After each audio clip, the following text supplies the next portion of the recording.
Assalamualaikum warahmatullahi wabarakatuh. Seperti biasa, selamat berjumpa, selamat datang di vlog saya ini, kawan-kawan. Dimana di video-video saya ini saya membacakan Iqra, mengajarkan Iqra 1 sampai Iqra 6. Tapi di meja saya ini juga ya. Peristiwanya itu terjadi di meja saya ini. Dan di video yang ini saya membacakan surat atau tafsirnya. Bukan tafsir, terjemahan ayat-ayat Al-Quran. Dan ini saya sedang membacakan surat Maryam, surat ke-19 ayat ke-26. Di video saya sebelumnya saya sudah menceritakan sedikit tentang cerita Siti Maryam yang melahirkan seorang anak laki-laki yang bernama Nabi Isa alaihissalam. Nah, karena saya ini tidak ada mengecap ya pendidikan di dalam agama, apalagi di pesantren, apalagi di fakultas gitu. Jadi saya tidak pandai memperjemahkan bahasa ini ke bahasa Indonesia. Jadi Al-Quran ini saya punya, tapi tidak bisa saya pakai untuk membacakan tafsir.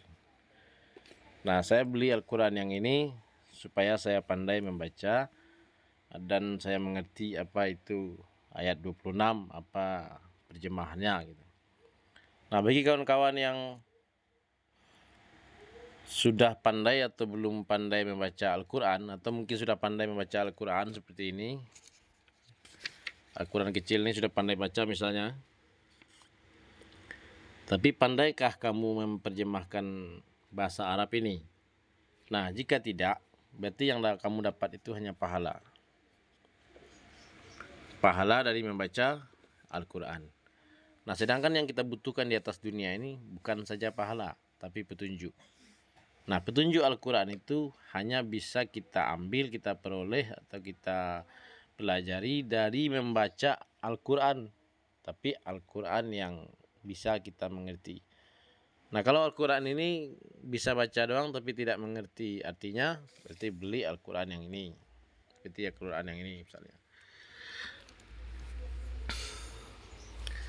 Nah, Al-Quran ini ada Arabnya, Latinnya, dan di bawahnya terjemahannya.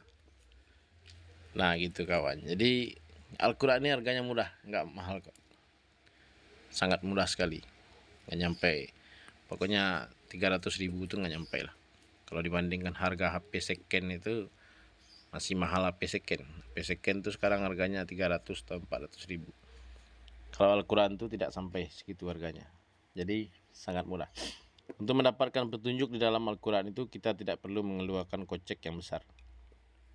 Hanya cukup membeli Al-Quran seperti ini, Al-Quran saya ini, atau yang kecil seperti ini. Yang penting mata kawan-kawan itu bisa melihatnya dengan jelas gitu ya. Kalau nggak jelas harus beli lagi kacamata min atau plus gitu. Yang penting kita itu bisa membaca Al-Quran itu agar mendapatkan petunjuk dari bahasa Arab yang sudah dituliskan atau yang sudah diturunkan Tuhan ke atas dunia ini sebagai petunjuk oleh semua umat manusia sampai hari kiamat nanti. Jadi apapun problem yang kita butuhkan, jawabannya sudah ada di sini. A'udzubillahi minasyaitonirrajim. Bismillahirrahmanirrahim. Di video sebelumnya itu saya menceritakan Siti Maryam yang seorang wanita yang suci, dan kemudian dia seorang wanita yang baik, taat, patuh kepada Tuhan. Dan setelah dia mendapatkan haid atau menstruasi pertamanya itu, dia mengasingkan diri dari keluarganya gitu ya. Artinya dia selalu berada di mihrabnya itu, di tempat yang suci gitu. Atau boleh dikatakan kalau sekarang ini remaja masjid, orang yang selalu berwudu, selalu menjaga kebersihannya. Nah, setelah dia mendapatkan menstruasi pertama itu, dia didatangi oleh malaikat Jibril, dan Jibril mengatakan kepadanya bahwa dia akan meniupkan ruh ke dalam rahimnya itu atas perintah Tuhan. Sampai kemudian dia itu hamil, mengasingkan diri karena malu, hamil tanpa seorang suami. Sampai kemudian dia itu melahirkan sendiri, tidak ada yang mengawani, tidak ada saudara, tidak ada kerabat. Sampai Siti Maryam itu mengeluh kepada Tuhan bahwa dia itu tidak diacuhkan atau tidak diperhatikan. Sampai dia mengatakan, lebih baik saya mati daripada menahan sakit melahirkan. Nah, wanita sekarang ini kan banyak yang lebay, menjerit-jerit, teriak-teriak. Kalau melahirkan itu penuh rumah sakit tuh karena suaranya dia. Nah, itu bukan hal yang aneh gitu. Karena Siti Maryam sendiri mengatakan bahwa rasa sakit melahirkan itu lebih baik, lebih sakit daripada mati. Berarti dia sudah pernah melihat orang yang sedang sakaratul maut, dan dia membayangkan sakaratul maut itu tidak sesakit melahirkan. Jadi untuk itulah kita tidak boleh melawan kepada ibu kita, tidak boleh menyakiti hati ibu kita. Bahkan berkata saja itu dilarang oleh Tuhan di dalam Al-Quran itu dengan sangat jelas. Dan kemudian anak Siti Maryam itu lahir, Nabi Isa itu, setelah dia berusaha menggoyangkan pohon kurma yang ada di sandarannya itu, sampai pohon kurma itu gugur ke pangkuan Siti Maryam. Setelah Siti Maryam makan beberapa biji kurma itu, setelah tenaganya itu ada, dan kemudian dia menggali tanah yang ada di bawahnya itu, karena malaikat mengatakan bahwa di bawah dia duduk itu ada anak sungai. Jadi ada pohon kurma dan kemudian ada anak sungai di bawah tempat duduknya. Setelah dia menggali, mendapatkan air, dia minum, bersih-bersih, dan kemudian pergi ke Mesir atau ke tempat keramaian. Auzubillahi minasyaitonirrajim. Bismillahirrahmanirrahim. Maka makan, minum, dan bersenang hatilah engkau. Jika engkau melihat seseorang, maka katakanlah, sesungguhnya aku telah bernazar berpuasa untuk Tuhan yang Maha Esa, yang Maha Pengasih. Maka aku tidak akan berbicara dengan siapapun pada hari ini. Tuduhan terhadap Maryam dan pembelaan Nabi Isa kepada ibunya. Nah,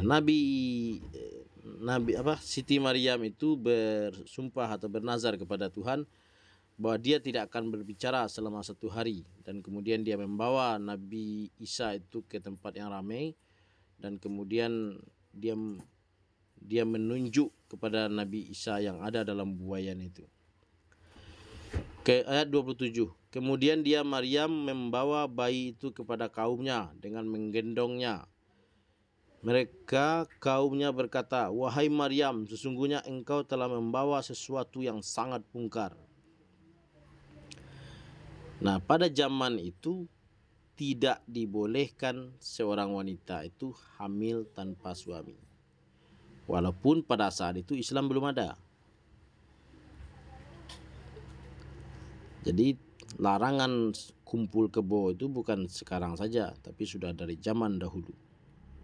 Ayat ke-28. Wahai saudara perempuan Harun, Maryam, ayahmu bukanlah seorang yang buruk perangai dan ibumu bukan seorang perempuan pezina. Nah, inilah yang dikatakan kaumnya kepada Siti Maryam itu, sesungguhnya keluargamu berasal dari keluarga yang baik-baik. Tapi kenapa kamu justru melakukan sesuatu perbuatan yang mungkar yang tidak disukai oleh Tuhan?